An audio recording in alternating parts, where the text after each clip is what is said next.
There's been mixed reaction to the ANC's plan to stamp out corruption within its ranks. The NEC has concluded that members charged with corruption must step down. That is a repeated line by the organisation over the years. There'll also be new guidelines for party members and their families who do business with government. Let's get reaction then from the ANC's tripartite alliance partner, the SACP.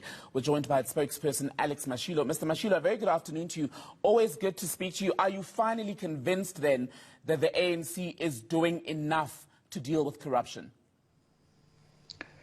Whether the ANC is doing enough to deal with corruption will be demonstrated by practical action and the results of the practical action. However, we are convinced that the statement of the key outcomes from the Special National Executive Committee held on the weekend, as delivered by President Cyril Ramaphosa, working together with other national officials of the ANC yesterday, points to a correct direction. What we need is implementation. As you have said, the decision that those who are facing serious corruption charges and charges of criminality in the courts should step aside is not new. Former president of the ANC forgot to mention that this was adopted as a resolution in 2012 by the 53rd National Conference of the ANC and was not implemented under his leadership. The correctness of that decision was reaffirmed in December 2017 by the 54th National Conference of the ANC held in Nazareth, Johannesburg. There has been implementation since then. However, the implementation was not consistent. What we expect following this Special National Executive Committee is that everybody who is facing charges of corruption and criminality in the courts and at all spheres of the government must step aside until the court proceedings have been concluded. When that happens, we will say we are marching in the right direction.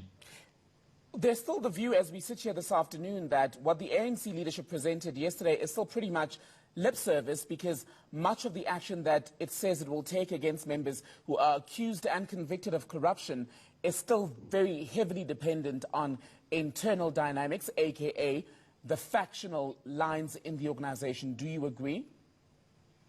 Everything that takes place in society depends on the dynamics going on in society. And organizations existing in society are a microcosm of broader societal developments. However, once a decision is made, such as the one announced yesterday, we are passing that step, we enter the sphere of implementation. Remember that the ANC says in its strategy and tactics that it is a leader not only of its members, but also of the tripartite alliance and society. This is true when you look at the support that the ANC receives from the tripartite alliance as well as from the ballot. There are millions of South Africans who vote for the ANC because they recognize the ANC as their leading formation.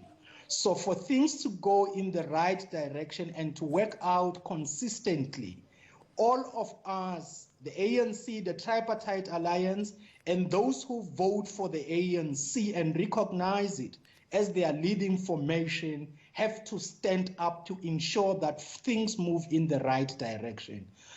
Things such as corruption and other developments within the ANC and the government are not the internal affairs only of the ANC or of the government. They are the affairs of our society, and for a change to occur, all of us have to stand up. Let me ask you this. Does South Africa deserve better than the ANC of 2020?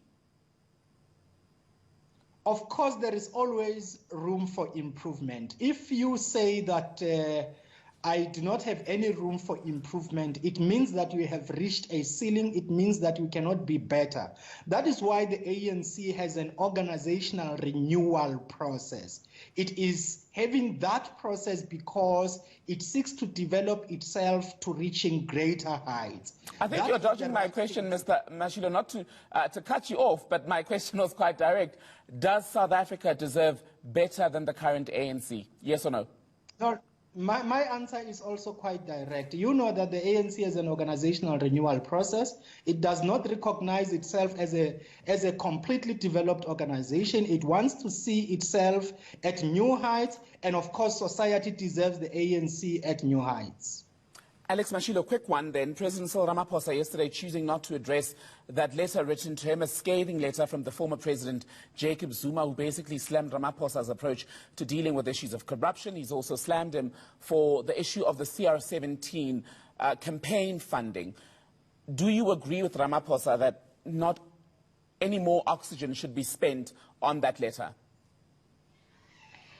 Look, that is the line he has taken. We, as individual members of society, reserve every right to adopt our own lines. Like I have pointed, for example, in the letter, former President Jacob Zuma accuses President Cyril Ramaphosa of not implementing the resolutions of Nazareth.